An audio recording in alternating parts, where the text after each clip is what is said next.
Madame, Monsieur, bonjour et bienvenue dans le JT d'actualité juridique du groupe Revue Fiduciaire. À la une de ce lundi 26 novembre, taxe d'habitation, bail et clause de prise des lieux en l'état et pour finir, plafond de la sécurité sociale.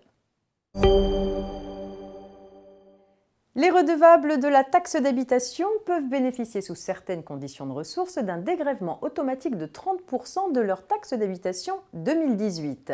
Afin de permettre aux contribuables de constater les effets de cette réforme, une carte interactive a été mise en ligne sur le site économie.gouv.fr.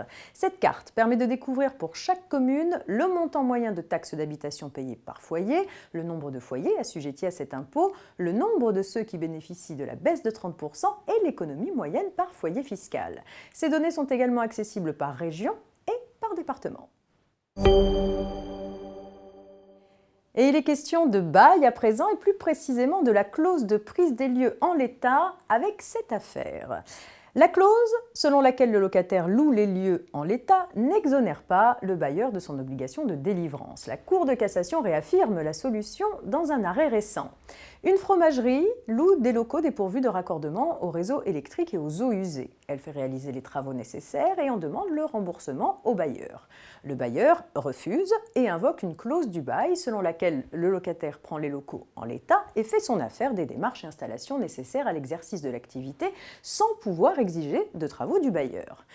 C'est pourtant le locataire qui obtient gain de cause. La Cour de cassation rappelle que le bailleur est obligé, sans qu'il soit besoin d'aucune clause particulière en ce sens, de délivrer au locataire le bien loué et de l'entretenir en état de servir à l'usage pour lequel il a été loué. Une clause de prise des lieux en l'état comme celle prévue ici est donc impuissante à libérer le bailleur de cette obligation. Seule une stipulation expresse du bail mettant à la charge du locataire le coût des travaux de raccordement aux eaux usées et au réseau électrique aurait pu en dispenser le bailleur.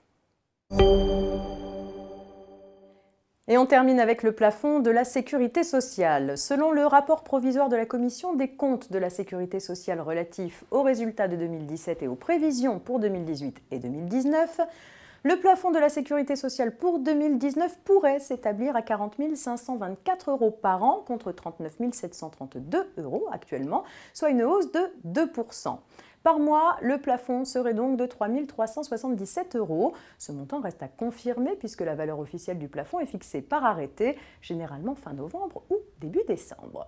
Fin du JT de ce lundi, je vous souhaite un très bon début de semaine et on se retrouve demain.